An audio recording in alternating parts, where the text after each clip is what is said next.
I had always considered myself cautious, maybe even overly so. I didn't walk alone at night, always kept my phone charged, and never posted my exact location on social media. But sometimes, no amount of caution can protect you when someone is determined enough to make you their obsession. It started in the summer of 2019. I had just graduated from college and moved into a small one-bedroom apartment in a quieter part of Portland, Oregon. It was nothing special, just a compact unit on the second floor of a slightly rundown building, but it was affordable and, more importantly, mine. I was working as a receptionist at a local law office, saving up to hopefully move somewhere nicer in a couple of years. The first time I noticed him, I didn't think much of it. I was walking home from work one evening, about a 15-minute walk from the office, when I saw a man leaning casually against the wall of a coffee shop near my building. He was tall, thin, probably in his late 30s, with shaggy dark hair and a gray hoodie. He was staring down at his phone but looked up as I passed. His eyes followed me a bit longer than was comfortable, but I brushed it off. Big city, weird people, right? A week later, I saw him again. This time, he was across the street from my apartment building, smoking a cigarette. I noticed him because I had to walk around him to get to my door. He looked at me, smiled faintly, and muttered something under his breath that I couldn't quite hear. It felt strange, but again, I told myself I was being paranoid. Then the notes started. At first, they were subtle, a yellow sticky note stuck to my door with a simple smiley face drawn on it. I thought maybe it was a prank from one of my neighbors. The next day, another note appeared. This one said, "You look beautiful in blue." That made my stomach drop because I had been wearing a blue blouse the day before. It wasn't just random. Someone had been watching me closely enough to know what I'd been wearing. I tried to rationalize it. Maybe it was some kind of joke. Maybe one of the guys in the building had a crush on me and didn't know how to approach me. But then came the third note. "You forgot to lock your window last night." That one made me physically sick. I lived alone. My bedroom window faced the back alley, and I always locked it before bed. Always. I called my best friend, Megan, in tears, and she told me to call the police. I did. An officer came, took my statement, and told me to be more careful, lock my doors, keep the blinds closed, maybe think about getting a camera. They didn't find any signs of forced entry, and without proof, there wasn't much they could do. They said it was probably just some creep trying to mess with me. I started changing my routine after that. No more walking home. I started taking an Uber, even for the short ride. I made sure every window and door was locked, double-checking before I went to bed. I even bought a little security camera for my front door. For a while, things were quiet. I didn't see him, no more notes, and I started to think maybe it had just been a fluke, someone who got bored and moved on. But then, in early September, I woke up to find a small Polaroid picture taped to my door. It was me, asleep in my bed. My stomach turned to ice. I tore it down, hands shaking so badly, I almost dropped my phone while calling the police again. When the officer came, he asked me the same questions as before. Did I have any ex-boyfriends who might want to mess with me? Any enemies? Anyone I'd rejected? I told him no. I had been single for a while and I didn't really date much. They filed another report, but again said without evidence there wasn't much they could do.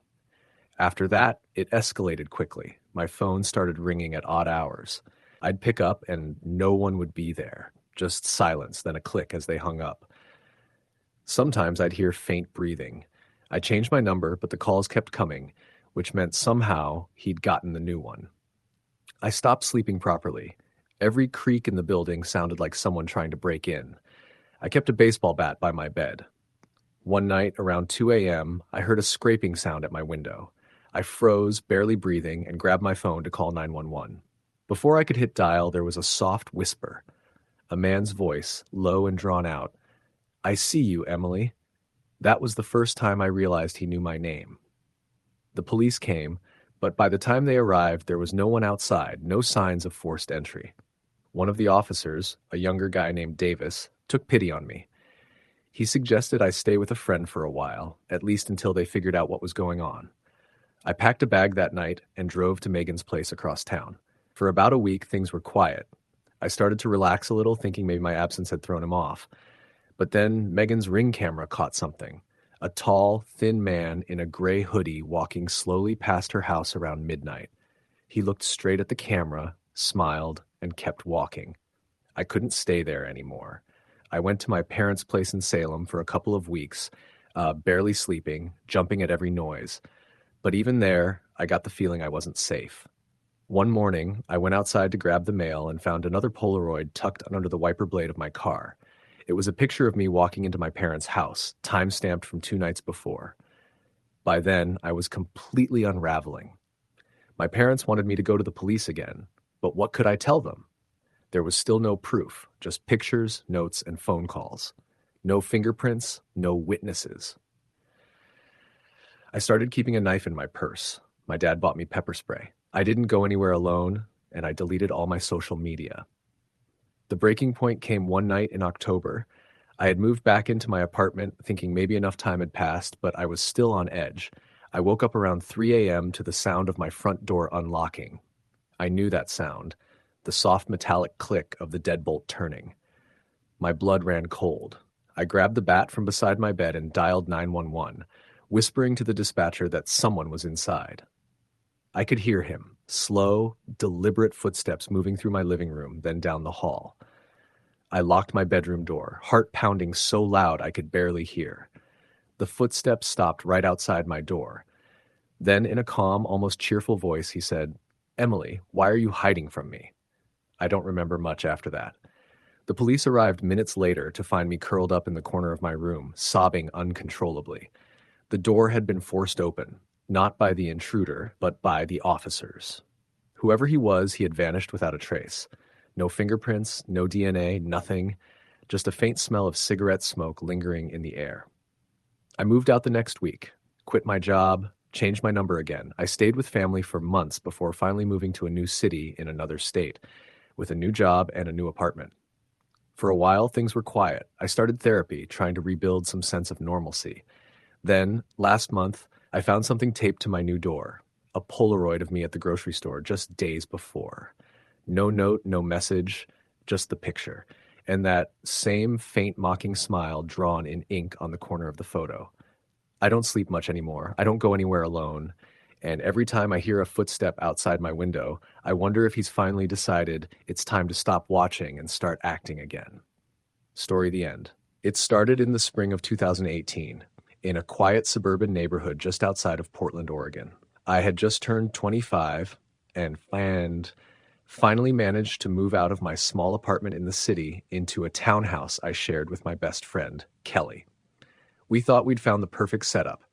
A decent rent split between two people, a friendly neighborhood where people actually wave to you, and a quick 20-minute drive to downtown where I worked as a graphic designer. The first time I noticed something was off, it was so small I brushed it off. It was a Tuesday night in April. I'd just gotten home around 7:30 after stopping by the grocery store. I parked my little silver Civic in our driveway, juggling 2 paper bags as I headed toward the door. I remember the distinct feeling that someone was watching me, that prickly, heavy weight you feel between your shoulder blades. I glanced over my shoulder, but the street was quiet, just rows of identical houses with trimmed lawns and neat hedges. I shook it off. Maybe it was just the newness of the area, the unfamiliar quiet compared to the constant noise of the city. Inside, Kelly was on the couch scrolling through her phone, half watching some crime documentary. "Hey," I said, dropping the bags onto the kitchen counter. She looked up and smiled. "Hey, long day?" "Yeah, the client from hell," I muttered, starting to unload the groceries. We talked, made dinner, and settled into our usual routine. But even as we watched TV that night, I couldn't stop glancing toward the window, toward the street. Nothing was there, but I felt unsettled. 2 days later, the feeling came back. I had gone out for a jog after work, trying to get into a healthier routine. The neighborhood was calm, the sidewalks empty, and the sun was just starting to dip behind the houses. About halfway through my usual 2-mile loop, I saw him for the first time. Just a man standing by the corner where the street curved, dressed in a dark hoodie and jeans. I didn't think much of it at first. People walk their dogs or take evening strolls all the time. But what made me uneasy was that when I looped back around, maybe 20 minutes later, he was still there. No dog, no phone in his hand, no movement. Just standing there, facing the street like he was waiting for someone. When I got home, I mentioned it casually to Kelly. "That's creepy," she said, her brow furrowing. "What'd he look like?" I shrugged. "Average height, maybe mid-30s? I don't know. I didn't exactly stop and stare." She laughed nervously. "Maybe he's just new around here, still weird though." I wanted to believe that. God, I wanted to. The following week, little things started happening that I couldn't explain. One morning, I found a single white daisy tucked under my windshield wiper. I didn't think much of it. Maybe a random act of kindness. But when it happened again 2 days later with a small folded note that said, "Beautiful car for a beautiful girl," I felt a chill run through me. I showed Kelly the note, trying to keep my voice steady. "Okay, that's not cute," she said, frowning. "That's some creepy shit." "Maybe it's just a prank," I offered weakly, though my gut told me otherwise. We decided to keep an eye out, maybe even ask our neighbors if they'd seen anything unusual, but no one had. One older woman across the street said she'd noticed a man sitting in a black SUV parked near our house a couple of nights, but she assumed he was waiting for someone. That was when the fear really started to sink in. Every time I left the house for work, to run errands, for a jog, I felt it. That heavy, suffocating sensation of being watched. Sometimes I'd catch a shadow in my peripheral vision, just far enough away that I couldn't make out details, but close enough that my heart would start hammering in my chest. Then the texts started. It was a Saturday night in early May when my phone buzzed with an unknown number. "You looked so pretty in that red dress today." I froze. My stomach turned to ice as I stared at the message. I hadn't worn a red dress in weeks. Then I remembered earlier that day I'd gone grocery shopping in a red sundress. My hands shook as I typed back, "Who is this?" No response. I showed Kelly, my voice barely above a whisper. She wanted me to call the police right away, but what could I say? That someone left flowers on my car and sent me a text? There was no proof, nothing concrete. By June, it had escalated. I'd find things moved around on the porch. A chair slightly out of place, the welcome mat flipped over, a cigarette butt near the front step even though neither of us smoked. Once, when I came home late after staying late at work, I swear I saw someone move in the shadows near the hedges. By the time I turned on my phone flashlight, whoever it was had vanished. The texts became more frequent, more disturbing. "I love the way you laugh. I like your hair better down. You shouldn't jog at night. It's dangerous." I stopped jogging altogether. I stopped going anywhere alone. Kelly started walking me to my car every morning and waiting until I drove off. Then, in late June, everything boiled over. Kelly had gone to visit her parents for the weekend, leaving me alone in the townhouse. I thought I'd be fine. I locked every door, double-checked every window. By midnight, I'd convinced myself I was just being paranoid. Around 2 a.m., I woke up to a noise. At first, I thought it was just the house settling, but then I heard it again, the faint creak of a floorboard downstairs. My heart slammed against my ribs as I grabbed my phone and crept out of bed, every instinct screaming at me to stay quiet. I heard breathing. Slow, deliberate breathing coming from the kitchen. I dialed 911 with shaking hands, whispering into the phone as the dispatcher tried to keep me calm. I locked myself in my bedroom, pressing my ear against the door as the sound of footsteps moved through the living room, down the hallway, up the stairs. The dispatcher stayed on the line with me until I heard sirens. The footsteps stopped. Then, nothing. When the police arrived, the house was empty. Every door was still locked from the inside. The only thing out of place was the sliding glass door in the kitchen, unlocked even though I knew I had checked it earlier. On the kitchen counter was another daisy. I moved out a week later. I stayed with my parents in California for 2 months before finally finding a new apartment in a completely different city. I changed my number, my job, even my hair. But even now, years later, I still check my locks 3 times before going to bed. I still flinch when my phone buzzes with an unknown number. And sometimes when I'm walking home at night, I swear I can feel it again. That prickling sensation on the back of my neck, that quiet reminder that he's still out there, somewhere, watching. Story the end. I was 23 when I first noticed him. At first, it was nothing more than a passing glance at the grocery store near my apartment in Portland, Oregon. I was standing in the cereal aisle, headphones in, humming along to whatever song was playing. When I turned to grab a box, my eyes locked briefly with a man standing at the end of the aisle. He didn't look away, not even when I caught him staring. His face was plain, almost forgettable. Mid-30s, brown hair that was thinning a little at the top, average height. There was nothing remarkable about him, and maybe that's why I dismissed it so quickly. I thought nothing of it then. That night, I walked home from the store, bags digging into my fingers, and tried to shake the weird feeling I had in my stomach.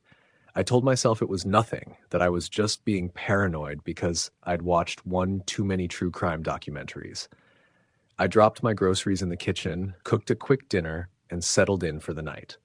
The next time I saw him was 3 days later. I was heading to work, balancing my coffee and tote bag, when I noticed him across the street from my building. He wasn't looking at me. Not exactly. He was pretending to look at his phone, standing near the bus stop. But I felt it. That sharp, prickly sensation on the back of your neck when you know someone's eyes are on you. I froze for a moment, my foot hovering over the step, and then brushed it off. I mean, people wait for buses all the time. He probably lived in the neighborhood. It was just a coincidence. But coincidences don't keep happening. By the second week, I started seeing him everywhere. At the coffee shop near my office, 2 rows behind me at the grocery store, walking along the sidewalk when I went for my morning jog. Always close enough for me to notice, but never close enough to be obvious. And every time his expression was the same, blank, expressionless, like I was just another person passing by. I mentioned it to my friend Hannah one night over drinks. "I don't know," I said, fiddling with the straw in my glass. "I feel crazy, but I keep seeing this guy everywhere. I swear I saw him 4 times this week alone." Hannah raised an eyebrow. "Maybe he just lives near you, or maybe you're just noticing him now." "Maybe," I said, but even as I said it, I didn't believe it. The first real scare happened on a Thursday night. I'd stayed late at work, and by the time I got home, it was close to 9. I dumped my bag on the couch, kicked off my shoes, and went to shower. When I came back into the living room, towel still wrapped around my hair, I noticed something strange. My curtains, the ones I always kept shut, were slightly open. Just a sliver, enough for someone to see inside if they wanted to. I froze. I hadn't opened them. For a few seconds, I stood there, paralyzed, staring at the thin gap in the curtains, my heart hammering in my chest. Then I convinced myself it had to have been me. Maybe I forgot to pull them all the way shut before leaving that morning. That was the only explanation that made sense. Except the next morning, when I left for work, I double-checked. I yanked the curtains closed tight, tugged them once more for good measure, and left. When I got home that night, they were open again. That's when the fear truly started to sink in. I called Hannah. "Someone's been in my apartment," I said, my voice trembling. "What? Call the cops," she said. "Now." I did. 2 officers came, looked around, and found nothing. No signs of forced entry, no footprints, nothing missing. They told me to make sure my doors were locked and to call if anything else happened. "Could be a maintenance guy," one of them said as he handed me a card. "Or maybe you just forgot." But I hadn't forgotten. After that, the feeling of being watched intensified. At night, I'd catch shadows outside my window. Sometimes when I walked home, I'd hear footsteps a block behind me. Steady, quiet, never close enough for me to confront. One night, I swear I heard someone whisper my name as I fumbled with my keys at the door. I started sleeping with the lights on. One evening, Hannah insisted on coming over. "You need someone here," she said, "even if it's just for a night." She stayed over, and nothing happened. For a brief moment, I thought maybe I'd imagined it all, that stress and lack of sleep had twisted my perception of reality. But the very next night, when I was alone again, I woke up to the sound of my front door creaking. I didn't move. My heart pounded so loudly I thought it would give me away. I lay frozen, eyes wide in the darkness, straining to hear. The faintest shuffle of footsteps moved through my living room, slow and deliberate, like whoever it was didn't care if I heard them. I clutched my phone, ready to dial 911, but the steps stopped before I could build the courage to move. Silence stretched on for what felt like hours. Finally, when I was sure I was alone, I crawled out of bed and locked myself in the bathroom until sunrise. I didn't sleep at all that night. When I checked my apartment in the daylight, nothing was out of place. No signs of a break-in, no evidence that anyone had been there. But I knew. Deep down, I knew. I bought a cheap security camera the next day and set it up in my living room, pointing toward the door. That night I left it running and barely slept. The next morning, I checked the footage with shaking hands. At 2:47 a.m., my door opened. Slowly, quietly. A man stepped inside. It was him. The same man I'd seen at the grocery store, the coffee shop, walking past my building.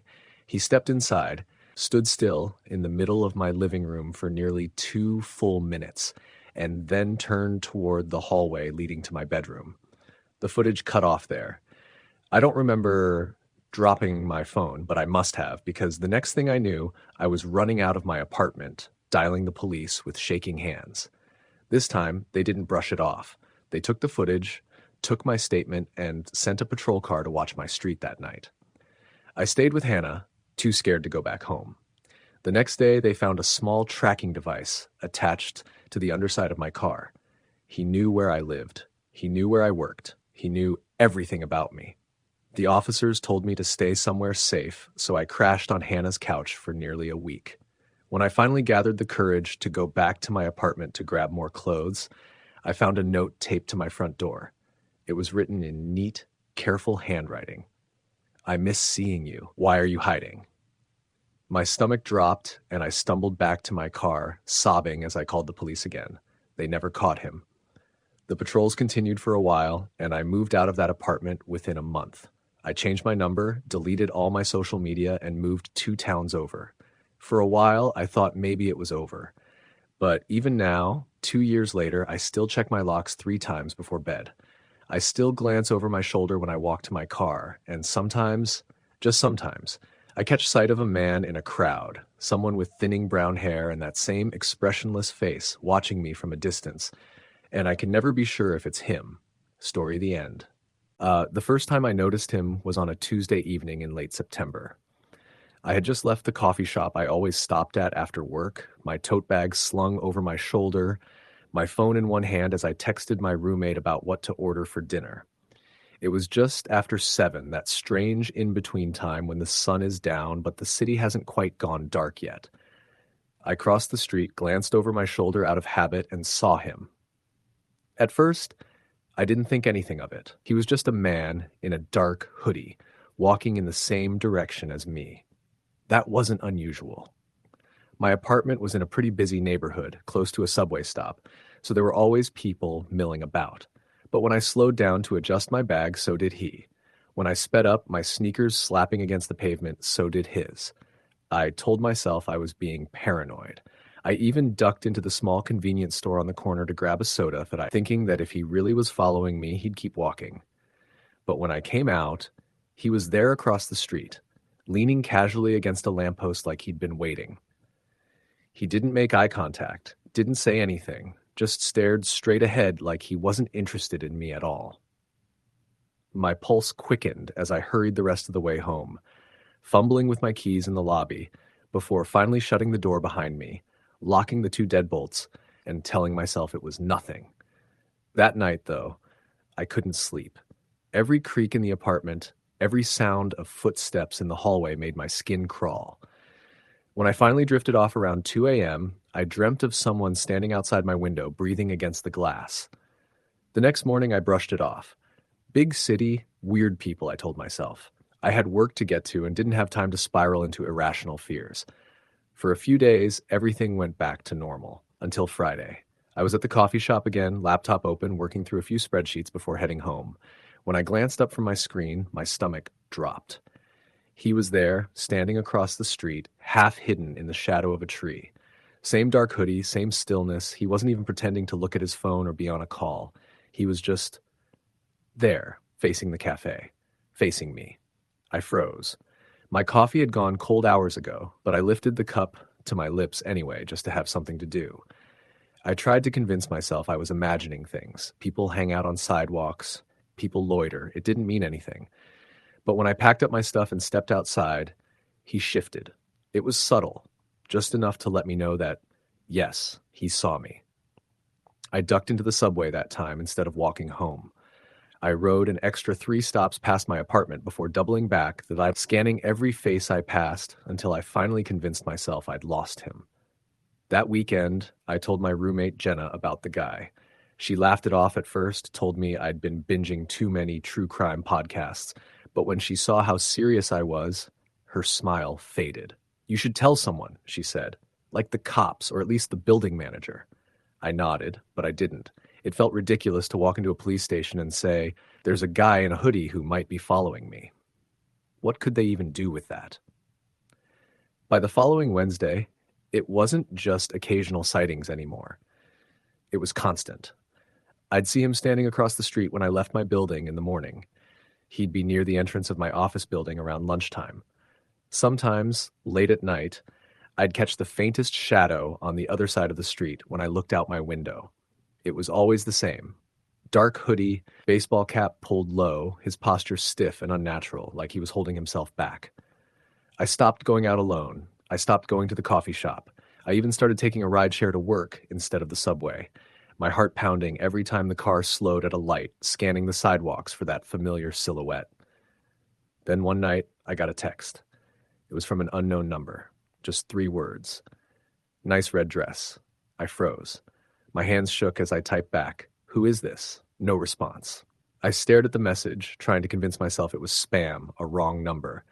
Except that afternoon, I had been wearing a red dress. I'd worn it to an after-work happy hour with coworkers. I didn't sleep at all that night. The next morning, I found something taped to my front door. A Polaroid photo of me. It had been taken the night before, through the window of the bar. I was laughing, my head tilted back, completely unaware someone was watching. I wanted to scream. I wanted to call the police. But instead, I tore the photo down, shoved it in a drawer, and sat on the edge of my bed until the sun came up. I started noticing other things after that. My apartment door would be unlocked when I was sure I'd bolted it. Things would be moved slightly, a coffee mug not where I'd left it, a book turned face down on the table. Once, my cat hissed at the closet for a full minute, fur standing on end. Jenna told me to get cameras, so I did. Tiny ones hidden around the apartment, in the living room, the hallway, the kitchen. That night, I sat on the couch, staring at the live feed on my phone. At 3:17 a.m., I saw him. He was inside. The video was grainy, but clear enough. The man in the hoodie, standing in the middle of my living room, his head tilted slightly, like he was listening. He stayed there for a full minute before walking toward my bedroom door. I didn't scream. I didn't move. I just sat there, paralyzed, watching until the feed went black. The police finally took me seriously after that. They reviewed the footage, told me they'd patrol the area, but they couldn't do much else without a name or proof of forced entry. They suggested I stay with a friend for a while. So I packed a bag and went to Jenna's place. But even there, I never felt safe. He found me once, waiting outside her building. I spotted him in the reflection of a car window as we walked to the grocery store.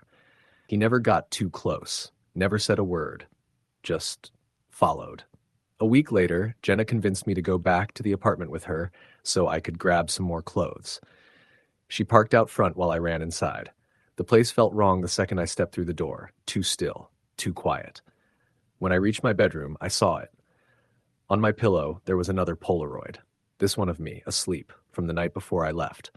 Scrawled across the bottom in black marker were the words, "See you soon."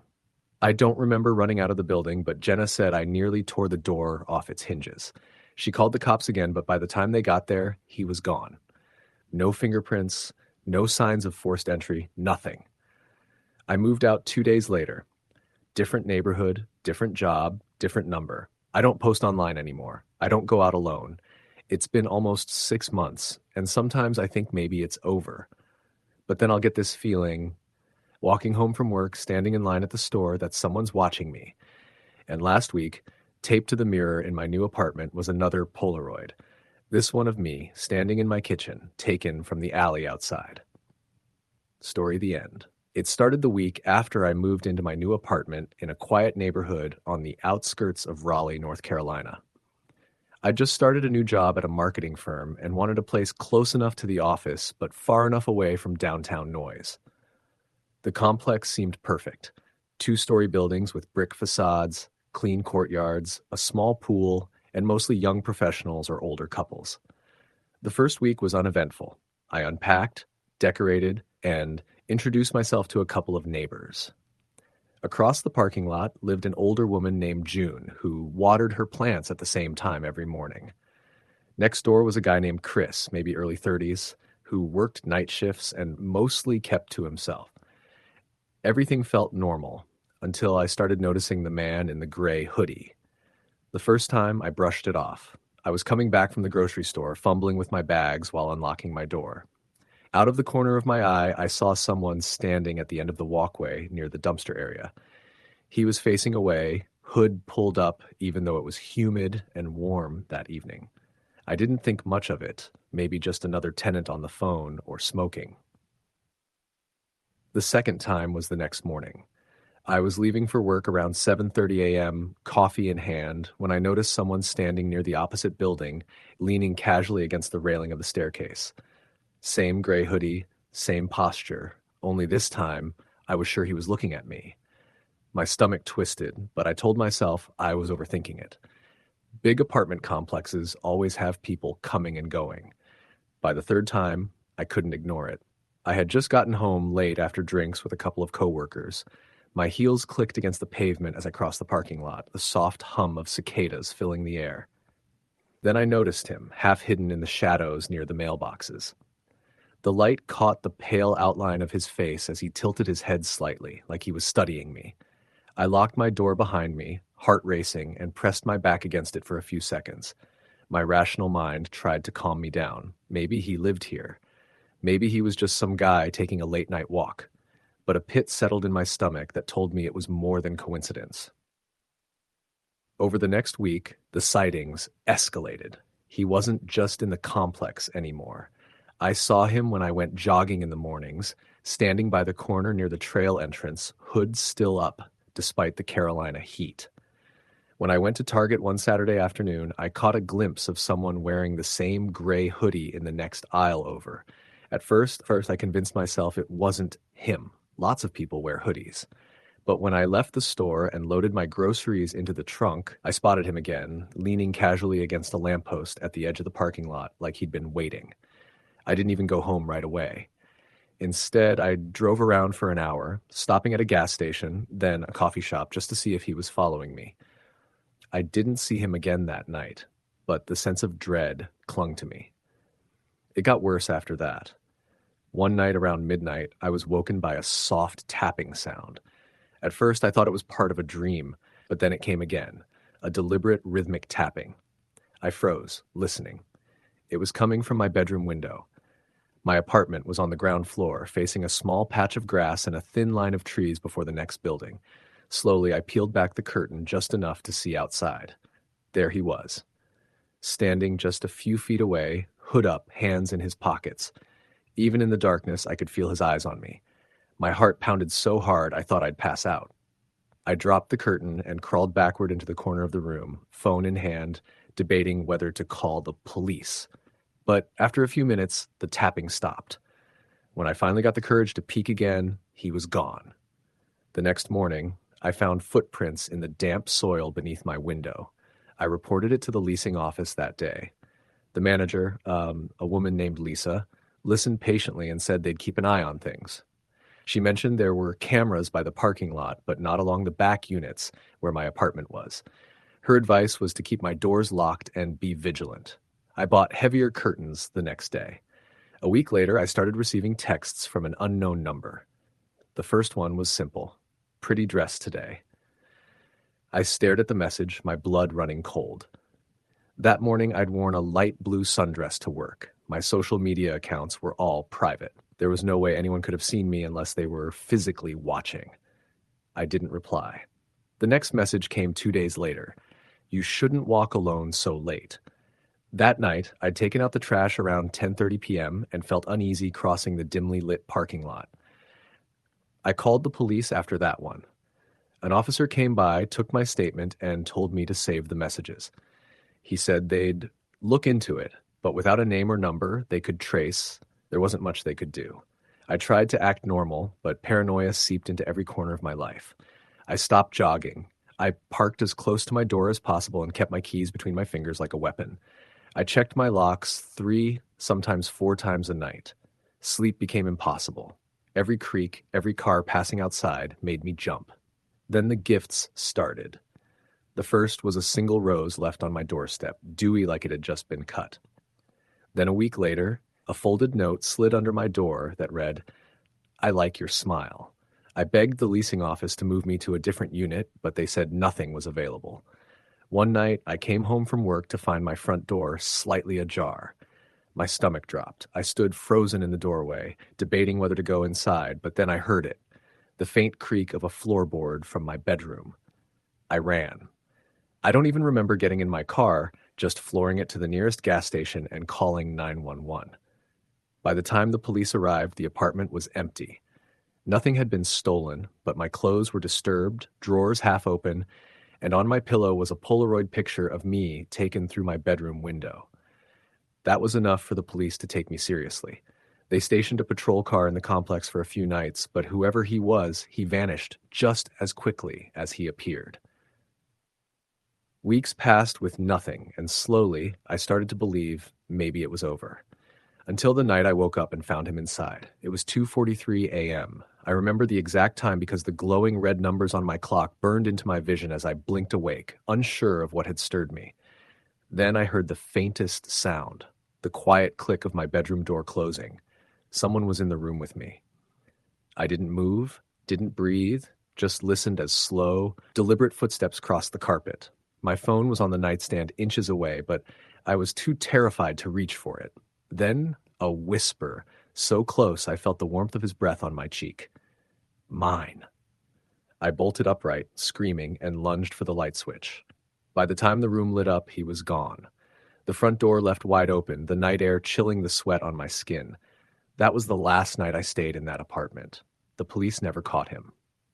They took my statements, increased patrols, and even reviewed the grainy security footage from the parking lot, but all they ever saw were flashes of a figure in a hoodie lurking in the shadows. I broke my lease and moved back in with my sister 2 towns over.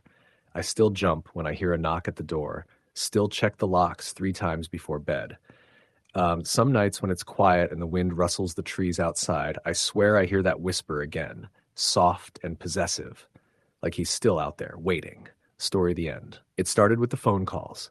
At first, I brushed them off as wrong numbers, but after the 3rd night in a row of hearing my phone ring at exactly 11:47 p.m., I stopped pretending it was a coincidence. The first time, I answered with a groggy hello, only to be met with silence and faint static. The second time, there was a deep exhale, slow and deliberate, before the line went dead. By the third, I didn't answer at all. But whoever it was let it ring until the call cut itself off. I lived alone in a small 1-bedroom apartment in Portland. It wasn't in a bad neighborhood, but it also wasn't exactly safe. The kind of place where you double-check your locks and avoid the stairwell after dark. My job at a coffee shop kept me busy during the day, and at night I usually stayed home. My friends said I was paranoid, that I needed to get out more, but I'd always been cautious. That first week, I told myself I was overreacting. Wrong number. Prank call. Nothing more. But then the texts started. They came from an unknown number, always at odd hours, just after midnight, sometimes closer to 3 in the morning. At first, they were short, almost meaningless. I see you. Blue hoodie. Cute. Why do you always take the long way home? The first text made me laugh nervously, figuring it was one of my friends messing around. By the second, a creeping unease settled in. The blue hoodie. I had worn it the day before when I stopped at the corner store on my way home. The third message terrified me. No one knew my routine except me. I blocked the number, of course, but another unknown number popped up within an hour with the same message. Blocking me won't help. I stopped sleeping well after that. Every creak in the walls, every car door slamming in the lot below my window felt like a warning. By the second week, I noticed little things that made my stomach turn. My front door was locked when I left for work, but slightly ajar when I got home. Once, I found a cigarette butt on my windowsill. I didn't smoke. Neither did my neighbors. I called the police, of course. The officer who came was polite, but dismissive. He told me to keep my doors locked, maybe get a camera, and let them know if I saw anyone suspicious. These things usually fizzle out, he said, like this was just some dumb kid trying to scare me. But it didn't fizzle out. The next incident happened on a Friday night after my closing shift. It was nearly midnight when I started walking home, my headphones in, but the music low so I could stay alert. The streets were quiet, the kind of quiet that amplifies every sound, the hum of a street light, the crunch of gravel under your feet, the faint scuff of someone walking behind you. I told myself not to look back. I'd seen enough horror movies to know how that goes. But my curiosity won, and when I glanced over my shoulder, I saw him. A man, maybe mid-30s, standing just under the broken street lamp at the corner. His hoodie was up, his hands in his pockets, and though I couldn't make out his face, I could feel his eyes on me. I quickened my pace, my apartment just 2 blocks away. I didn't run. Running would make it worse. But my hands were shaking so badly by the time I unlocked my door that I nearly dropped my keys. The next morning, I found a folded note under my door. You're even prettier when you're scared. That's when the fear stopped being a dull hum and became something sharp and suffocating. I barely left my apartment that weekend. When I did, I wore different clothes, changed my route, even wore a baseball cap to hide my face. But he still found me. Sunday night, I was on my couch watching TV with the volume low when I saw movement in the reflection of my darkened window. I froze. Slowly, I turned my head toward the glass, and my blood ran cold. Someone was standing just beyond the thin curtain, close enough that I could see the outline of a figure. I didn't move. I didn't breathe. After what felt like forever, the shadow slipped away. I didn't sleep that night. The next day, I bought a cheap security camera and set it up facing my front door. That night, the texts came again. Nice camera, won't save you. I called the police again, practically begging them to do something. They sent another officer, younger this time, who walked around the building and shrugged. Could be someone in the complex messing with you, he said. We'll keep an eye out, but unless he threatens you directly or tries to get inside, there's not much we can do. Not much we can do. Those words stuck in my head. The camera caught nothing unusual for a few days. I started to think maybe he'd moved on, maybe the cops driving through scared him off. But then, late one night, I woke to the sound of my front doorknob jiggling. I froze in bed, clutching my phone in one hand and my pepper spray in the other. The noise stopped, and for a long moment, there was silence. Then, a soft knock. I wanted to scream, but terror kept me paralyzed. The next morning, I checked the footage. At 3:14 a.m., the man appeared on the screen, his hood up, his face partially obscured by the angle of the camera. He stood there for 10 minutes, just staring at my door. At one point, he leaned close, his lips moving like he was whispering something. I showed the video to the police. This time, they filed a report, but they still said they couldn't do much without a name or a direct threat. They suggested I stay with for a while. I didn't want to. It felt like giving up my space, my safety. But that night, I packed a bag and went to my friend Marissa's apartment across town. For 2 nights, I actually slept. No texts, no calls, no shadows at my window. But on the 3rd night, around midnight, Marissa's phone buzzed. She handed it to me, confused. The message was from an unknown number. You can't hide from me. I moved again, this time to my sister's house in the suburbs. She thought I was being paranoid, but she let me stay. I didn't tell her about the texts, or the man, or the way my hands shook whenever I saw someone in a hoodie. For a week, nothing happened. Then one evening, as I was walking her dog, I spotted a familiar figure across the street, leaning casually against a lamppost. He didn't move. He didn't speak. He just watched as I hurried back to the house, my pulse roaring in my ears. I stopped walking the dog after that. The final straw came 2 nights later. My sister was working a late shift, and I was home alone. Around 2 a.m., the motion detector light in the backyard flicked on. I peeked through the blinds and saw him standing there, inches from the back door, his face finally visible under the glow. Greasy hair, hollow eyes, a smile that made my stomach churn. He lifted his hand and waved. I dialed 911 with shaking hands, whispering to the operator that someone was trying to get in. The police arrived within minutes, but by then he was gone. They found footprints in the damp grass, leading away from the yard and disappearing into the street. I never went back to my apartment. I never stayed at my sister's again, either. I packed my life into boxes, moved to another state, changed my number, deleted every social media account I had. For months, it was quiet. Then, last week, I got a letter in my mailbox. No return address. Inside was a single photograph of me walking to my car, a coffee cup in hand. On the back, in neat block letters, it said, "Found you." Story the end. It started so small that I almost didn't notice it. The first time was a Tuesday morning in early spring. I left my apartment in downtown Columbus, coffee in one hand, tote bag slung over my shoulder, and walked the 2 blocks to my bus stop like I always did. It wasn't until I got to work that I realized my phone had a notification, an Instagram message from an account I didn't recognize. No profile picture, no posts, just the username watching.u.now. The message read, "Cute blue jacket. You should wear that more often." I froze at my desk, staring at the screen, my pulse thudding in my ears. I had been wearing my light blue denim jacket that morning, the one with the frayed cuffs and the missing button. I brushed it off at first. Maybe it was a stupid prank from someone I knew. Maybe a coworker saw me on my way in.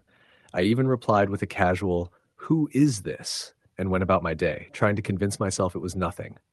No response ever came. 2 days later, another message came. "That coffee looked good. Extra cream and 2 sugars. Didn't think you were a sweet coffee type." I hadn't posted a photo of my coffee. I hadn't shared where I went that morning.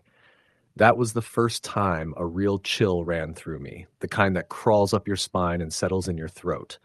I stopped responding to the messages. I even blocked the account.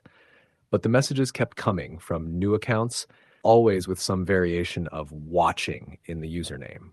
Sometimes it was a description of what I was wearing that day. Other times a comment about where I'd been. "You should smile more when you wait for the bus. That new guy at work isn't good enough for you. Stop taking the long way home. It's not safe." I told myself to stay calm. Maybe someone was just trying to freak me out. I started being more careful, locking my doors, checking behind me when I walked home, keeping my curtains drawn at night. But then I started seeing him. The first time was outside my building. I had gotten home late after grabbing dinner with friends. The street was quiet except for the hum of distant traffic and the buzzing of the overhead streetlight. I was unlocking my building's front door when I caught movement out of the corner of my eye. A man, tall and thin, wearing a dark hoodie, standing just beyond the glow of the light. He didn't move. Didn't say anything, just stood there, watching me. I darted inside, my heart pounding so hard I thought I'd throw up. Over the next week, I started to notice him more. Across the street from the bus stop, lingering near the corner store, standing at the far end of the parking lot when I walked to my car. Always just far enough away that I couldn't see his face clearly, always wearing that same dark hoodie. I called my mom one night, trying to sound casual, trying to convince myself that maybe I was just being paranoid. "Sweetheart, you need to call the police," she said. "If someone's following you." "I don't even know if it's the same guy," I interrupted, twisting the cord of my hoodie in my hands. I mean, it could just be coincidence. But deep down, I knew it wasn't coincidence. One evening, after work, I decided to test it. Instead of taking the usual bus route, I got off 3 stops early and ducked into a crowded coffee shop. I sat by the window for nearly an hour, pretending to scroll through my phone, scanning every face that passed by outside. I didn't see him. Feeling braver, I left and took the back streets home, thinking maybe I'd shaken him. When I reached my apartment building, there was a note taped to my door. "Cute detour, but I always find you." My hands shook so hard I dropped my keys. I didn't even think. I ran inside, slammed the deadbolt, and called the police. The officer they sent was polite, but unconvinced. "Could be a prank," he said, jotting down my statement. "We'll keep an eye out, but unless you've got a name or some concrete evidence, there's not much we can do." After that, the fear became a constant hum in my life. I stopped going out at night. I changed my routines. I stopped riding the bus and started using ride shares, only to realize that somehow he still knew where I was, still sent messages that proved he was watching. "That Lyft driver was creepy, huh? Don't worry, I won't let anyone hurt you. Nice haircut. Makes you look older. Why don't you smile at me when you see me?" Then came the night that still makes my stomach twist when I think about it. I woke up around 2 a.m. to a noise outside my window. a faint tapping, like fingernails on glass. My bedroom is on the second floor, so at first I thought I was dreaming. Then I heard it again, louder this time. I sat up slowly, my heart hammering, and that's when I saw him. He was standing in the alley below, looking up at my window, his hood pushed back just enough for the light to catch his face. Pale, sharp features, a thin mouth curved in the faintest smile. When he realized I was looking, he waved. I backed away from the window so fast I tripped over the corner of my rug. I grabbed my phone, hands shaking, and called 911. By the time the police arrived, he was gone. They took another statement, promised to patrol the area more often, but their voices were flat, unconvinced. To them, I was just another overreacting young woman living alone in the city.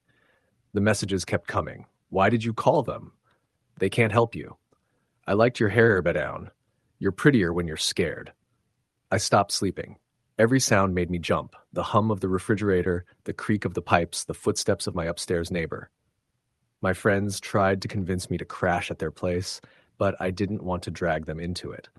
One night, after another sleepless stretch, I packed a small bag and drove 2 hours to my parents' house without telling anyone. I stayed there for a week, barely leaving my old bedroom, but even then, the messages didn't stop.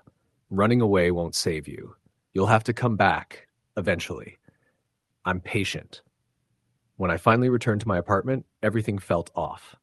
My throw pillows were arranged differently on the couch. A glass that had been in the sink was now in the dish rack, and there was another note on my pillow. Missed you. I don't know how he got inside. I still don't know. The locks weren't broken, the windows weren't tampered with, nothing was stolen. That was the night I packed up everything I could fit into my car and left. I didn't tell my landlord. I didn't even tell my friends until weeks later. I just drove until I hit a town small enough that no one would look twice at me, found a cheap sublet, and disappeared. It's been almost a year now. I've changed my number, deleted all my social media, got a job that pays under the table. I don't use my real name. And still every so often I find a note slipped under my door. Found you. Story the end. It started on an unusually quiet Thursday evening in late September. The kind where the air feels heavier than it should, and every little sound sticks out more than normal. I had just moved into a small one-bedroom apartment in a suburban neighborhood just outside of Denver. It wasn't fancy by any means, but it was clean, affordable, and, most importantly, mine. I'd broken up with my boyfriend of 3 years a few months earlier and desperately needed a fresh start, somewhere to breathe without being surrounded by memories of what used to be. The complex itself was nothing special. 2 long brick buildings that faced each other with a narrow, tree-lined driveway between them. My apartment was on the second floor, overlooking the parking lot. It wasn't until that first night that I realized how eerily quiet it got after 10 p.m. The occasional hum of a passing car on the main road nearby was about the only sound I ever heard. That silence at first felt comforting, safe. But I'd come to understand that quiet can be deceptive. The first time I noticed something was wrong was almost laughably subtle. I'd been out late at work, closing up the small bookstore where I worked downtown, and when I got home around 11, I noticed a crumpled candy wrapper on my doormat.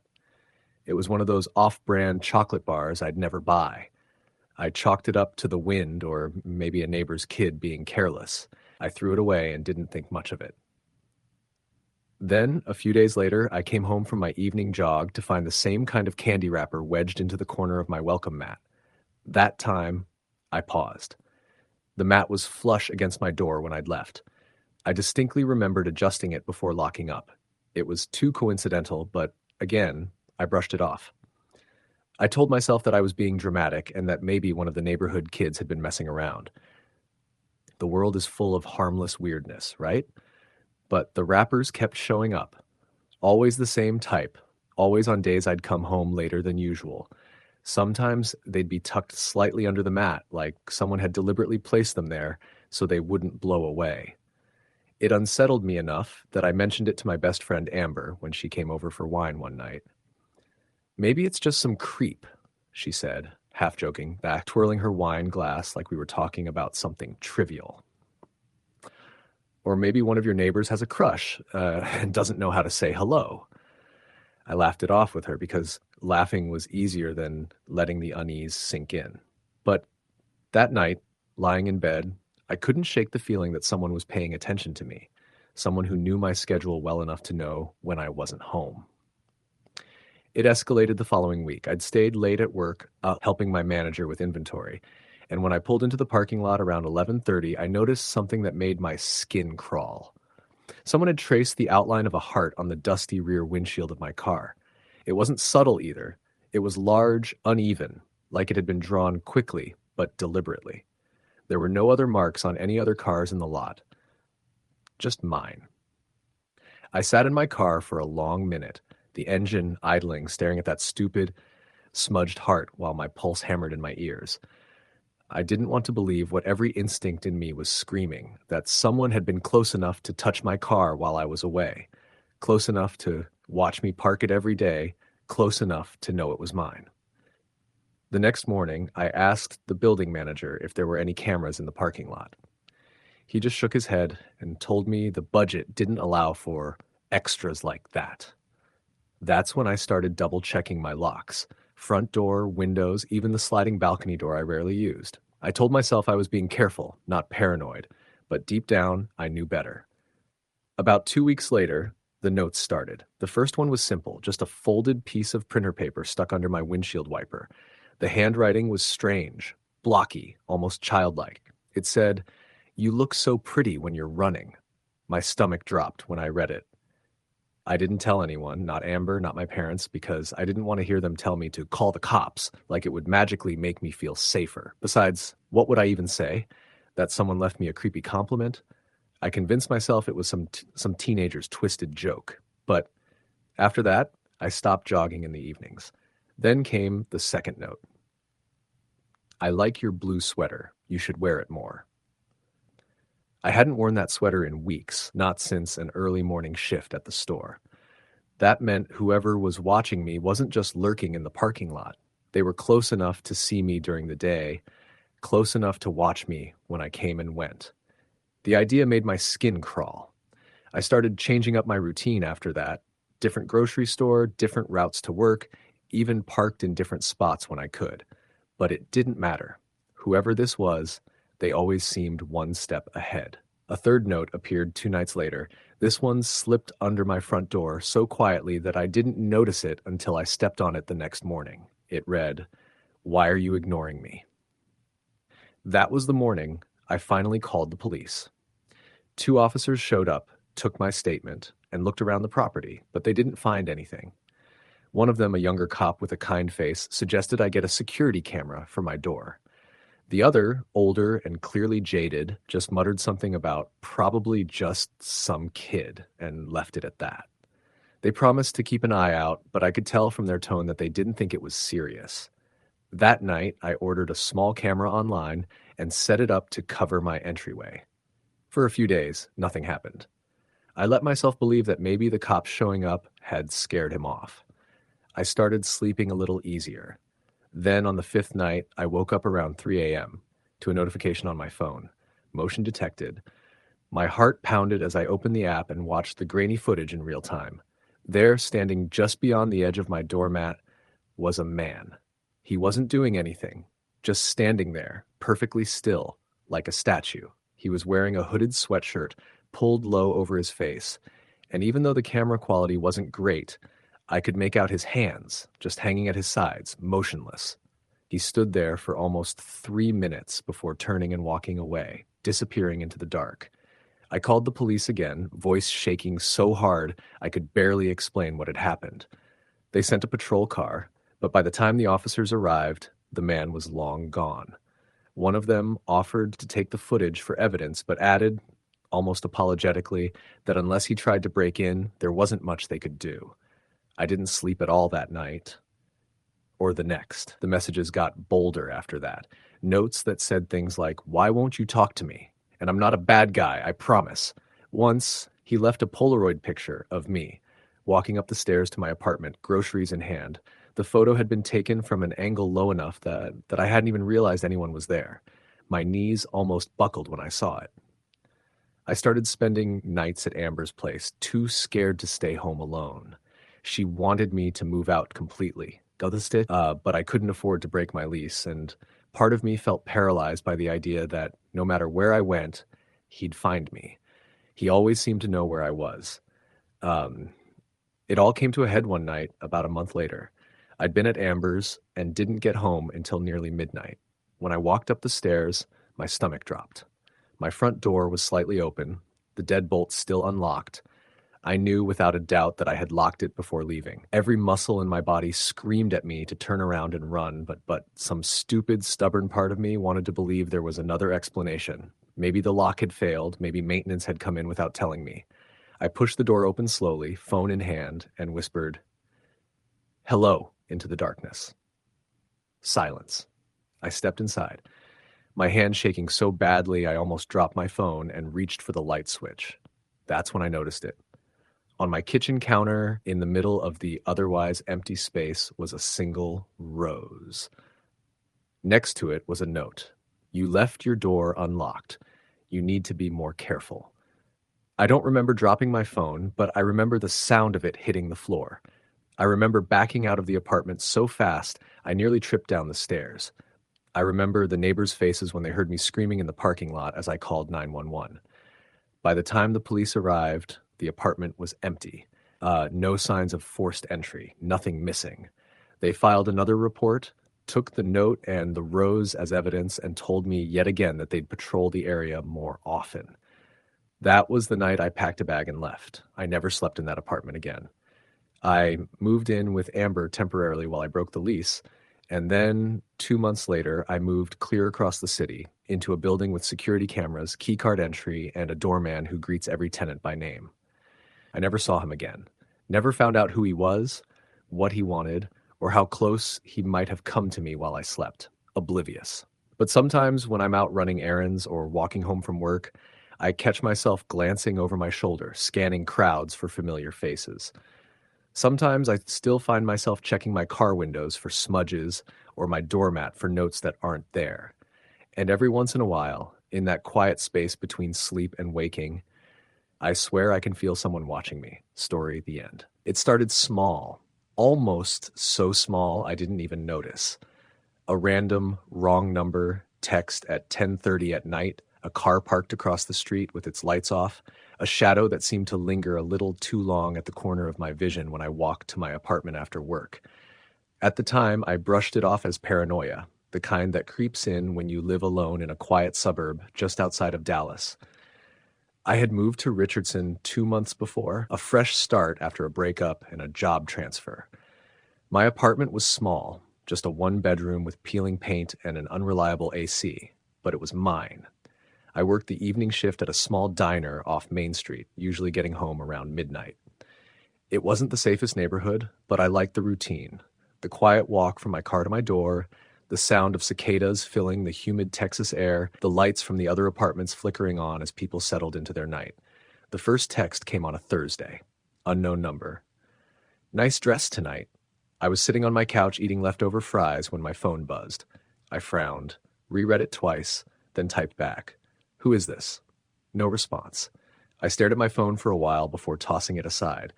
I told myself it was probably spam or a misdial, someone texting the wrong person. Friday night, another text. Unknown. "Don't ignore me, Emily." I froze. My name wasn't on my door.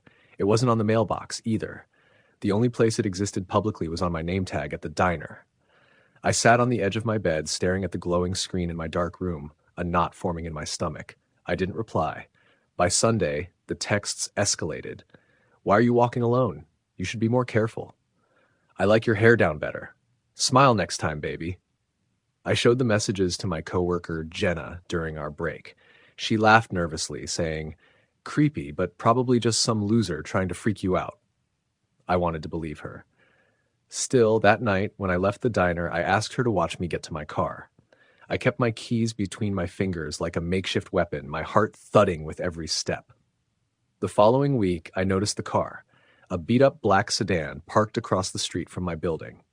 At first, it blended into the background. People parked there all the time. But it never left, even at 2 or 3 in the morning when I peeked out my blinds. I convinced myself I was imagining things. One night after a particularly long shift, I came home to find a single note taped to my door. No envelope, no signature, just my name written in black ink, the letters pressed so hard they nearly tore the paper. Emily. I ripped it down and tore it in half before locking myself inside, checking the windows twice and triple locking the door. I barely slept that night, every creak of the building making me sit up in bed, my phone clutched in my hand. By then, the texts had become constant, dozens a day, sometimes minutes apart. You looked so tired today. I can take care of you. Don't wear that shirt again. I don't like it. Why don't you talk to me? I just want to know you. I blocked the number, but new ones popped up. Different area codes, but always the same tone, always watching. I went to the police after I found a small envelope under my windshield wiper with a Polaroid inside. Me, walking into my apartment, my keys in my hand. The officer on duty barely looked up from his desk. "Do you know who it might be?" he asked, disinterested. "No," I said, gripping the photo so tightly it crumpled. "I don't know anyone here." He sighed, muttered something about filing a report, and told me there wasn't much they could do without proof of a direct threat. "You should get cameras," he said, "and don't walk alone if you can help it." I left the station more scared than before. I bought a cheap camera the next day, one I could stick above my door. It made me feel safer, until I checked the footage one morning and saw a shadow standing at the edge of the hallway at 3 a.m., unmoving, facing my apartment. The grainy image didn't show a face, just a tall figure that stood there for nearly 10 minutes before walking away. I started staying late at the diner, cleaning tables long after my shift ended just to avoid going home. But the messages followed me there. "Why are you hiding from me?" "You look cute when you're scared." Jenna noticed the dark circles under my eyes, the way I jumped whenever the bell over the diner door jingled. "You need to tell someone," she said one night, her voice serious. "This isn't just some prank anymore." I wanted to, but who would I tell? The police had already brushed me off, and I didn't have family nearby. My parents were in Arizona, my closest friend 2 states away. The breaking point came on a rainy night in late September. I had just gotten home, water dripping from my hair, when I saw it. My living room window slightly cracked open. I never opened that window. Ever. My stomach dropped. I called 911, whispering into the phone as I backed into my bedroom and locked the door. "Someone's in my apartment," I said, my voice shaking. By the time the officers arrived, the apartment was empty. Nothing was stolen. Nothing was broken. But on my kitchen counter, right next to the sink, sat a single Polaroid. Me, asleep in my bed. I moved out the next day, breaking my lease and throwing everything I owned into the back of my car. I stayed with Jenna for a while, sleeping on her couch, jumping at every noise. The texts stopped for about a week, and I let myself believe maybe, just maybe, it was over. Then came the final message. "You can run, Emily, but you'll never hide." I changed my number. I moved again. I stopped posting anything online. But even now, months later, I swear I feel eyes on me whenever I walk to my car. I never leave work alone. I never let my guard down, because once someone decides you belong to them, you never really get free. Story the end. It started in early August, the kind of sweltering late summer heat that makes the city streets shimmer in the sun. I had just moved into a small studio apartment in a quiet neighborhood in Portland, Oregon. It wasn't much. Second floor unit, a little outdated with creaky hardwood floors, but it was mine, and I had been looking forward to the independence it promised. I worked long hours at a local bookstore downtown, so most nights I came home exhausted, sometimes stopping at the corner cafe for a cup of tea on the way. That routine would soon be the thing that made me most vulnerable. The first time I noticed him, I didn't even realize it at the time. I was walking home from the cafe, earbuds in, music blaring, when I caught a glimpse of a man across the street. He was leaning against the brick wall of a closed storefront, hands in the pockets of a dark hoodie, just staring. I didn't think much of it, probably someone loitering, bored, or just a passerby. But then, as I crossed the street toward my building, he started moving in the same direction, keeping pace at a distance. I told myself I was imagining it. Cities are full of people, and coincidences happen. Over the next few days, I started noticing things that didn't make sense. Notes appeared on my door. At first, just a smiley face drawn on a sticky note, then a simple compliment. You look pretty today. At the time, I laughed nervously and threw them away. Maybe it was a neighbor with a crush or someone messing around. It was weird, but not dangerous, or so I hoped. Then the messages escalated. A folded piece of printer paper slipped under my door one morning read, I know where you go at night. I see you when you walk. My hands trembled as I picked it up. I hadn't even realized I was holding my breath.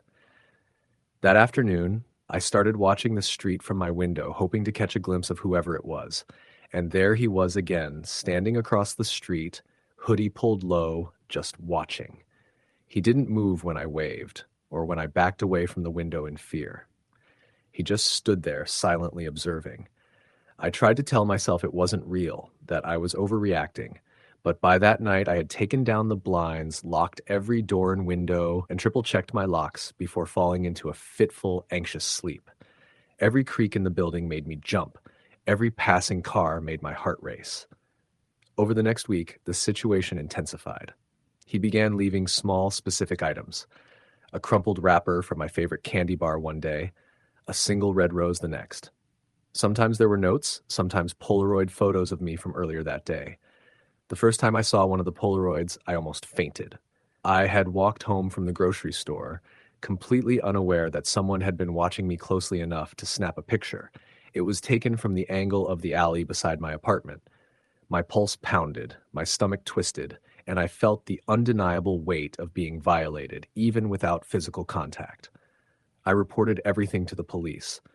The first few times they were sympathetic, but mostly helpless. There were no signs of forced entry, no fingerprints, nothing concrete. They suggested cameras, more locks, and varying my routine.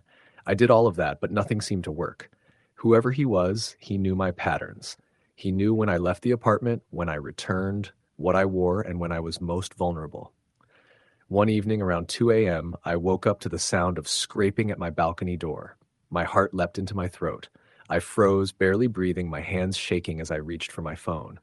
Then I heard it, a low whisper, almost too faint to distinguish. Emily, the voice called. My name, spoken softly, deliberately. I pressed myself against the wall, trying to disappear in the darkness. The scraping stopped. Silence. I didn't dare move for what felt like hours. By the time I dared to peek outside, the street was empty. I moved in with a friend temporarily, cutting my hours at work and avoiding all social outings. But it didn't matter. I began receiving texts from an unknown number, messages describing my actions, what I was wearing, where I had been, even what I had eaten. Sometimes he would threaten, I see everything. You can't hide. My phone became an instrument of terror, and I began sleeping with it in my hand at night. Weeks turned into months. My anxiety grew, my sleep disappeared, and my world shrank to the size of a few blocks around my temporary living arrangement. I changed my locks, got more cameras, and even considered moving out of the city entirely. But every measure felt like a temporary shield against a predator who could vanish into the shadows and return at will. Then came the day I saw him in person, close enough to make out the details of his face for the first time. I had been running an errand near a small grocery store when I saw him standing by the entrance, pretending to look at his phone, yet tracking me as I exited. My blood ran cold. I ducked into a side street, ran down the block, and didn't stop until I was safely inside a cafe.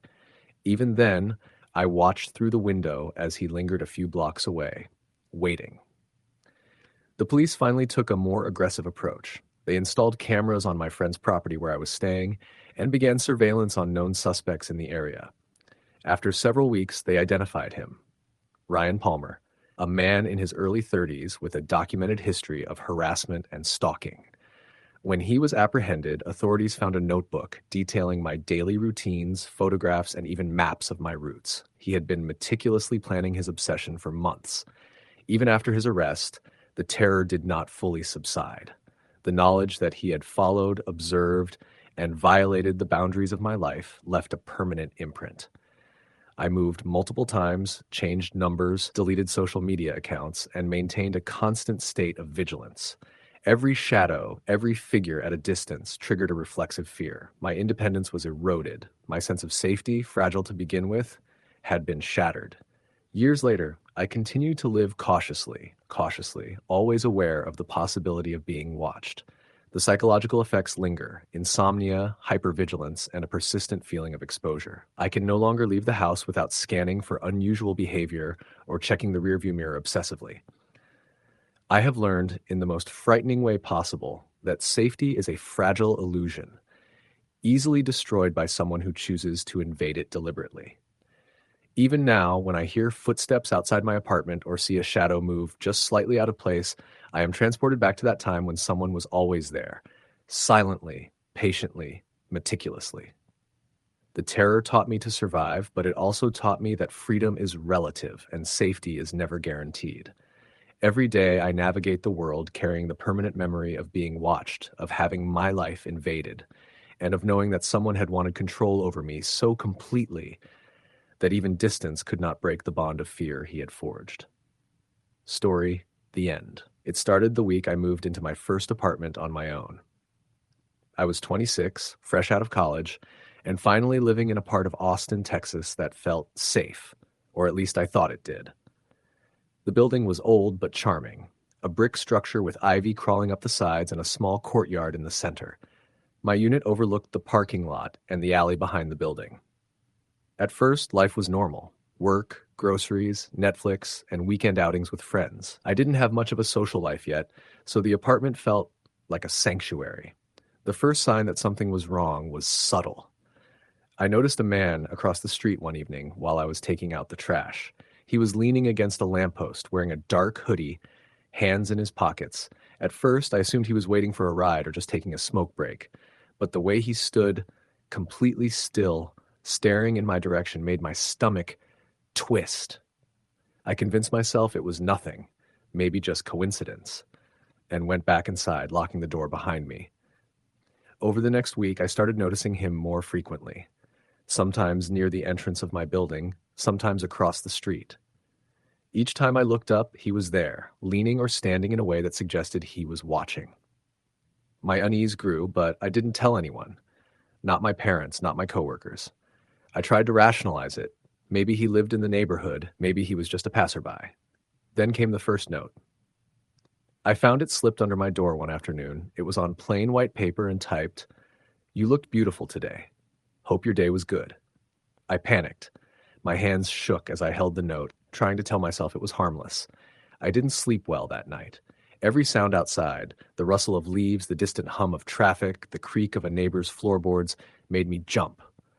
Over the next few weeks, other signs appeared. My door sometimes unlocked when I came home, my mail rearranged, a faint smell of cologne that wasn't mine. Once I found a strand of long, dark hair on my kitchen counter. I called the police, but without evidence of forced entry, there was little they could do beyond taking a report. They suggested documenting everything, staying vigilant, and being cautious. The stalking escalated. I started receiving texts from unknown numbers, sometimes a single word, sometimes messages describing my daily routine. "I saw you leaving work at 5:15. You looked tired." I changed my number, only for new numbers to appear. Always new, always knowing something I hadn't shared with anyone. I stopped going out at night, stopped walking to the grocery store, and changed my routes to work, avoiding streets where I thought he might be. I installed a security camera at my front door, bought extra locks, even a small alarm system, but it didn't stop him. He was always patient, always observing, always just out of reach. One night, I woke to soft tapping at my bedroom window. My apartment was on the second floor, and I froze, unsure if I was imagining it. Peeking through the blinds, I saw him standing on the fire escape, hood up, hands in pockets, completely still. After a long moment, he walked away. I stayed awake the rest of the night, clutching my phone like a lifeline. After that, my paranoia grew. Every shadow, every sound, every unfamiliar face outside felt threatening. I started noticing subtle signs inside my apartment: a drawer slightly open, a book moved, faint footprints on the balcony. He had been inside. He knew my routines, my schedule, my habits. The realization terrified me. Then came the packages. Small things left at my doorstep: a flower, a Polaroid photo of me walking to the bus stop, even one of me leaving work. The handwriting on the notes was neat and deliberate. "I like the way your hair falls when you walk." I stopped sleeping in my apartment and stayed with a friend for days at a time. I barely left my apartment alone. I installed cameras inside every room, even my bedroom, to feel some semblance of control. The texts and notes didn't stop. They grew more personal, more invasive. He knew when I went grocery shopping, what I wore to work, the route I took on my morning run. Sometimes he would send photos of me at the bus stop, of my car parked outside. He was everywhere and nowhere at once. I moved again, hoping a change of address would help. It didn't. He found me every time. I started to understand that it wasn't about proximity. It was about control. He wanted to watch, invade my life, create fear. One night, I came home to find my front door unlocked. My locks hadn't been tampered with, no signs of forced entry, but I knew someone had been inside. On my pillow was a Polaroid photo of me sleeping. That was the turning point. I realized this wasn't about admiration or obsession. It was about fear, domination, and control. He didn't want acknowledgement. He wanted power over my life, a constant reminder that he could come and go as he pleased. I started carrying a concealed weapon, learned self-defense techniques, and kept a small emergency bag ready at all times. My world shrank to my apartment, the routes I felt safe taking, and the friends I trusted enough to let me stay with them. Years passed. I moved multiple times, changed my phone numbers, deleted social media, avoided leaving digital traces. Yet he always found a way to remind me he was there. Sometimes it was a figure across the street, sometimes a subtle note, sometimes a package. Every reminder was calculated, deliberate, terrifying. Sleep never returned. Food and social interaction became secondary. Fear was constant, gnawing, unrelenting. I learned to live with it, navigating a world under surveillance. Even now, I know he hasn't stopped. He knows my routines, habits, fears. He is patient, meticulous, relentless. I cannot escape him. I cannot reason with him. He exists somewhere out there, watching, waiting, and I know that this will never end. My life is no longer my own. It belongs to him in a silent, pervasive way that no law, lock, or camera can fully prevent. Every shadow, every unexpected sound, every stranger passing could be him.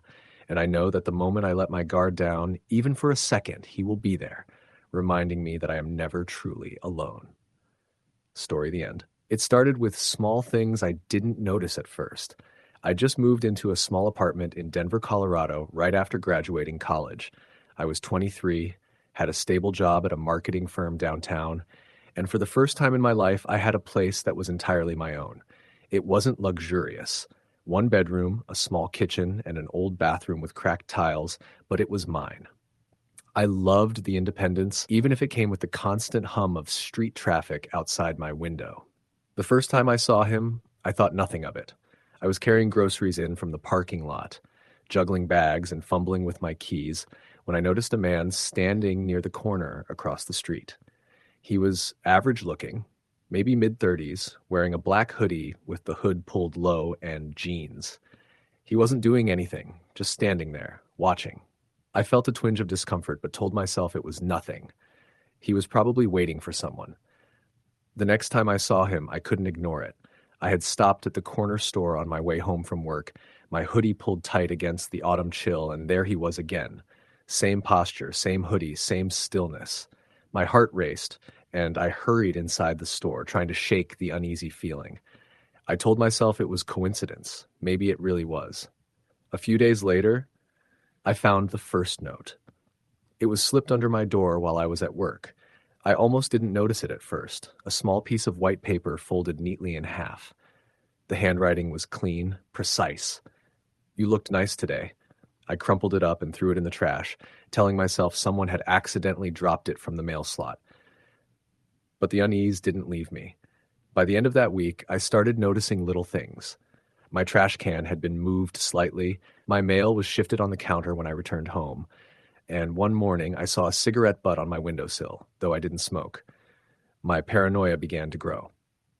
I told a friend, thinking it was probably nothing, but she frowned, her eyes darkening. "You need to be careful," she said. The second note arrived 3 days later. "I like your hair down." I froze. I hadn't left my hair down that day. Only the day before, when I had been at the park for my morning run, had my hair been loose. It became impossible to ignore. He was watching me, studying me, learning my habits. I started varying my routine. I took different routes to work, changed the time I jogged, and began leaving my apartment with my phone in one hand and pepper spray in the other. But nothing stopped him. He appeared everywhere, at the corner store, across the street from my office, sometimes lingering near the park where I ran, always watching, always silent. One night, I returned home after a late shift at the cafe where I worked. The hallway of my building was dark and quiet, except for a faint noise, a slow scuffing like footsteps. I froze, clutching my keys, and my eyes darted down the hall. Nothing. I hurried inside, double-locked my door, and leaned against it, heart pounding. That night, I barely slept.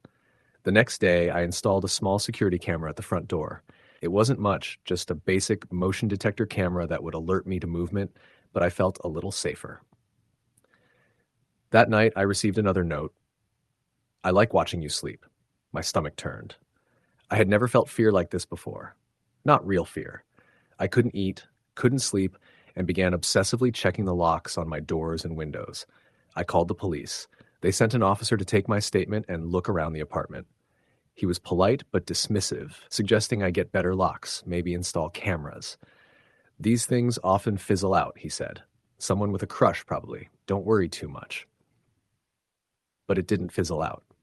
The next incident happened 2 nights later. I woke around 2:30 a.m. to the sound of my front doorknob rattling. Slow, deliberate. My heart stopped. I crouched near my bed, phone in hand, dialing 911 with trembling fingers. The officer who responded told me to stay on the line and remain quiet. I listened as the sound of footsteps crept down the hallway, stopping just outside my door. And then silence. By the time police arrived, he was gone. No fingerprints, no forced entry, nothing. Just the lingering sense that I had been invaded. I stayed with a friend for a few nights after that, desperate to feel safe, but the moment I returned to my apartment, a new note appeared under the door. Don't leave me again. The handwriting was neat, careful, almost meticulous. My friend Marissa stayed with me then, refusing to leave my side for even a moment. She insisted on walking me to the car, checking the apartment, and sleeping in the living room while I slept in the bedroom. Despite all precautions, the harassment escalated. Small packages appeared at my door, including a Polaroid of me leaving work one afternoon, my backpack slung over my shoulder. I began to notice subtle signs outside my apartment. A figure lingering across the street, someone's shadow reflected in the window when no one was there, cars that seemed to follow me when I went out. I changed my number, deleted social media, and installed extra locks on every window. I moved the furniture in ways that blocked visibility into the apartment and started keeping lights on constantly.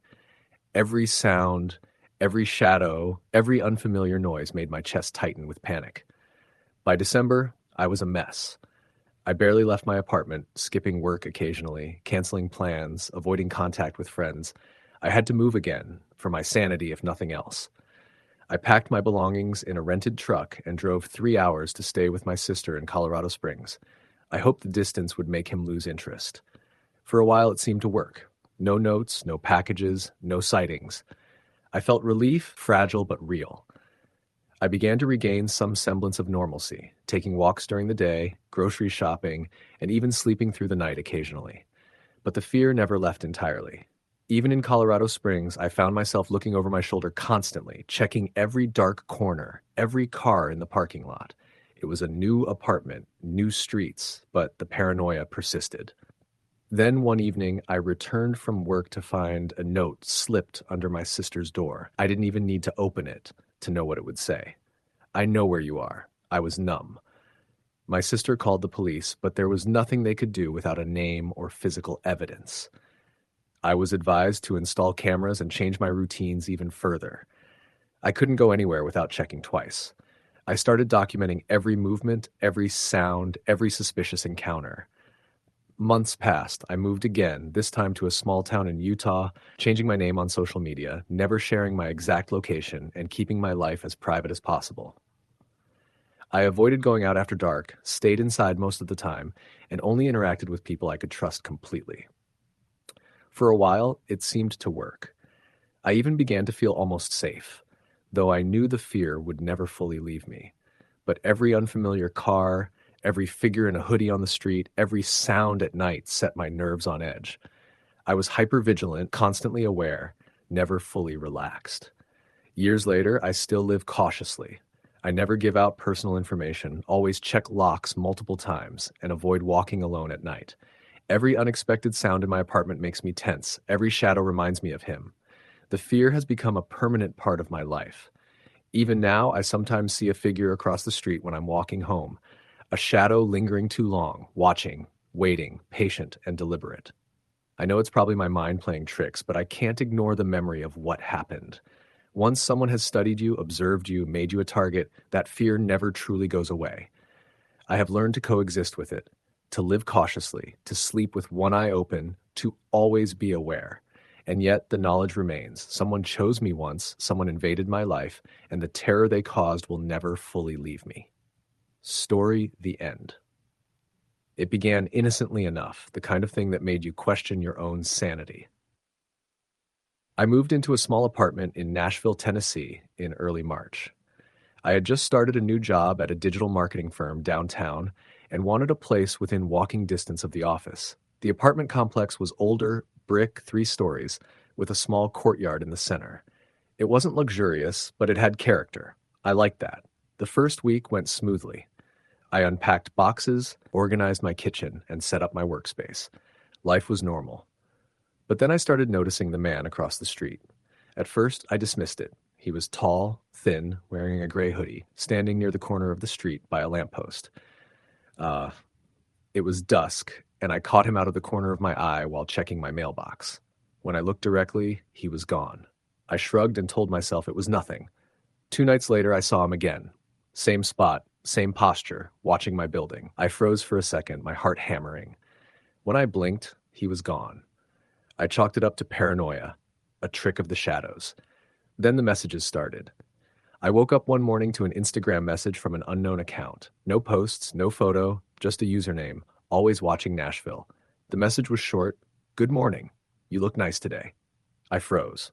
My blue blouse? The one I had worn to work that morning? How could he have known?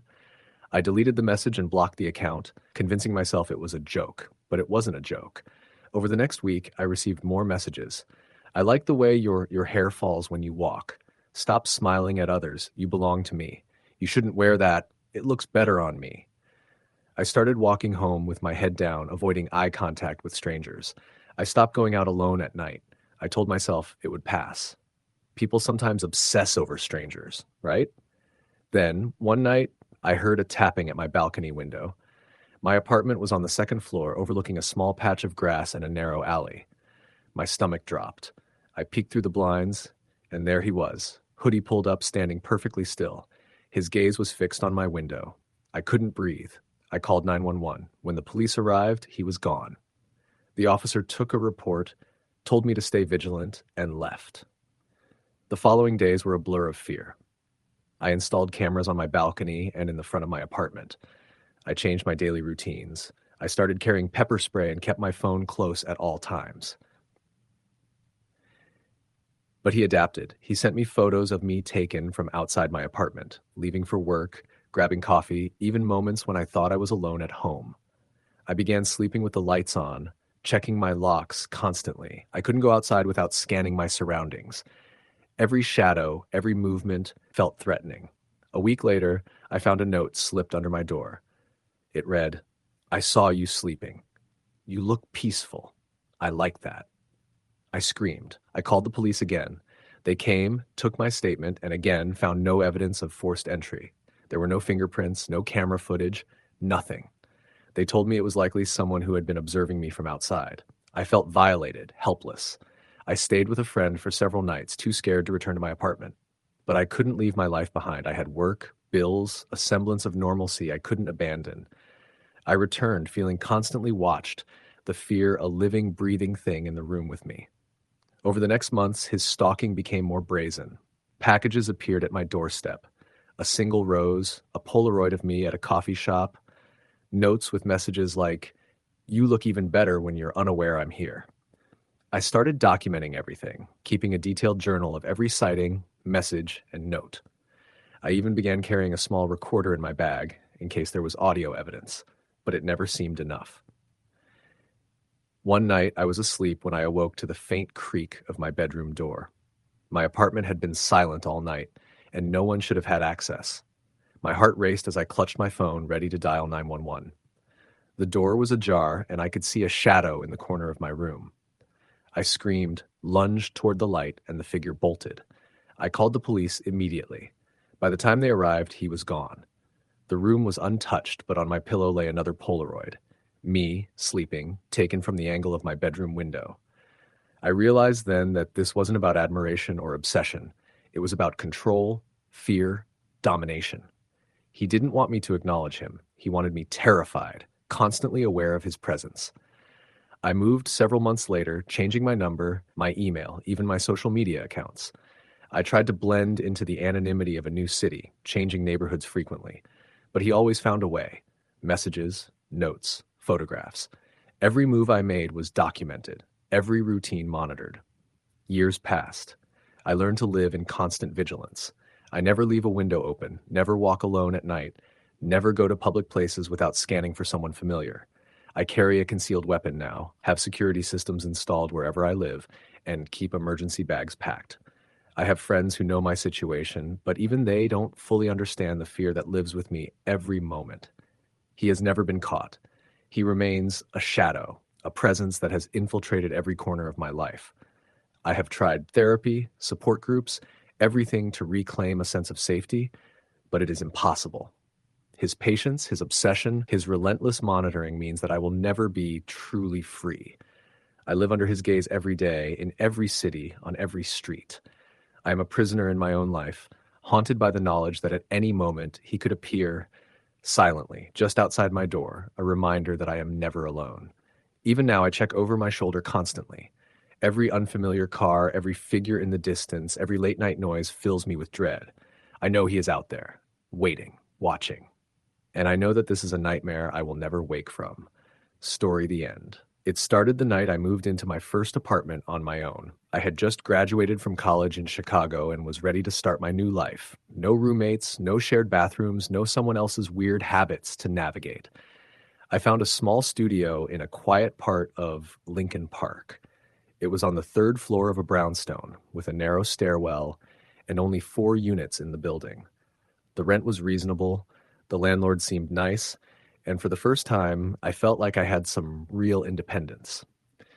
The first few weeks were uneventful. I spent my days working at a local cafe and my evenings reading or cooking for myself. I didn't socialize much yet.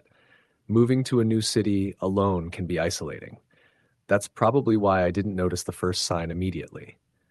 It was a Saturday evening, and I had walked to the grocery store down the block. On the way back, I noticed a man standing across the street from my building. He was leaning against a lamppost, wearing a dark hoodie and jeans. At first, I didn't think anything of it. People stand around all the time. But as I approached, he started walking in the same direction, keeping pace just a few steps behind me. I felt a flicker of unease, but shrugged it off. Maybe it was coincidence. When I unlocked my apartment door, I didn't see him. But a small sticky note was stuck to the frame. Nice shoes. My heart skipped a beat. I wore those shoes specifically that day, but how could he have known? I stared at the note, reading it over and over, trying to convince myself it was a random act, a prank from some neighbor. I crumpled it up and tossed it in the trash, but I couldn't shake the feeling that I was being watched. Over the next week, things escalated. More notes appeared, compliments on my outfits, comments about my hair, even remarks about things I'd done earlier in the day. He was paying attention to me, closely. One note read, "You left your window open last night." My blood ran cold. I always closed my windows before going to bed. Someone had been inside, or at least outside my apartment, watching me while I slept. I called the police, but without evidence of forced entry or a witness, there was little they could do. They suggested I install cameras and change my locks, which I did immediately. Still, the anxiety gnawed at me every day. Then came the Polaroids. At first, it was a single picture left on my doorstep. Me walking down the street from earlier that day. The angle was low, like it was taken from the shadows, and it was time-stamped. My stomach churned as I realized someone had been following me. The notes continued, sometimes tucked under my door, sometimes slipped under my car's windshield wiper. They became increasingly bold, and I could no longer convince myself that this was harmless. I stopped going out alone. I started taking Uber everywhere, even for short trips to the grocery store. I avoided friends' houses, even restaurants and cafes. My world shrank to the size of my apartment, and I felt trapped. Sleep became impossible. Every sound, the creak of the floorboards, the hum of the refrigerator, footsteps in the hallway, made my heart race. One night, I woke to the sound of scratching at my front door. My hands were shaking as I grabbed my phone, ready to call 911. I pressed my ear to the door and heard it. A low whisper. Emily. It was my name. I froze, too terrified to move. I didn't know if he was inside or just outside, lurking in the shadows. The sound of his breathing seemed to fill the hallway. I wanted to scream, to run, to disappear. But I stayed quiet, counting my breaths, trying not to give him a reason to push further. After what felt like hours, the noise stopped. I called the police immediately. By the time they arrived, no one was there. No forced entry, no footprints, nothing. I moved in with a friend temporarily, but even there, I wasn't safe. He found me once while I was at the grocery store. I saw him across the street watching. I ran, but he disappeared before I could confront him. The police finally took my situation more seriously after that. They discovered a man named Ryan Palmer, a man with a history of stalking and harassment, had been living a few neighborhoods over. He had a notebook detailing my daily routines, photographs, and maps of my routes. Even after he was arrested, the fear didn't completely go away. I moved multiple times, changed my number, and deleted all social media accounts. But I couldn't shake the feeling that I was being watched, that someone could always be nearby, observing, waiting.